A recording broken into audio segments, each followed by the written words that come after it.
passando agora para a última parte da nossa aula sobre reino fungi, a gente fala um pouquinho sobre os fungos de forma geral no meio ambiente. Eles, só relembrando que eles são fontes orgânicas, né, de alimento morta. Eles se alimentam de matéria orgânica morta. Eles não são fontes de matéria, como eu disse.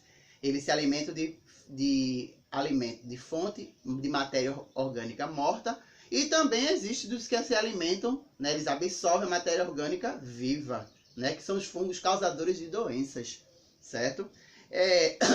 Por essa capacidade, eles são chamados de saprófitas. Eles fazem saprofagia, ou seja, eles pegam a matéria orgânica e absorvem para se alimentarem.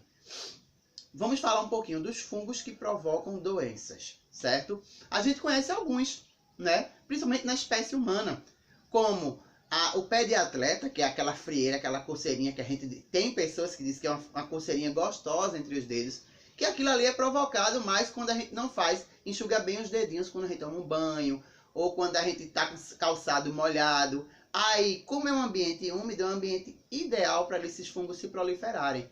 E eles vão se alimentando ali do processo de descamação da sua pele, certo? Existem também os fungos que também provocam doença no ser humano, como os panos brancos, os panos pretos, né, que são as tínias. Tínia branca, tínia preta, né? Então, assim, existem esses fungos que são causadores de doença. Existem também fungos que são zoonose. O que é uma zoonose?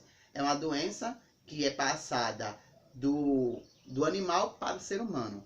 Existe uma doença atualizadíssima chamada esporotricose. É uma doença que é transmitida por arranhaduras, principalmente dos felinos, entre outros felinos, como gatos, ou felinos na espécie humana, né? Porque se trata de uma zoonose.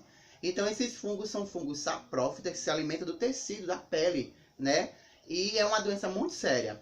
Existe também uma doença chamada criptococose, que é um fungo que está presente nas fezes de pombos, né? Que causa problemas respiratórios muito severos no humano, certo? Então, por isso que dizem que o pombo transmite várias doenças. Uma dessas doenças, né? Porque não é que ele tenha essa doença no corpo dele, é porque ele se alimenta de resto de alimento, de lixo, e isso é mecanismo de transmissão de doença. Então, a criptococose é um fungo causado pelas fezes de pombo.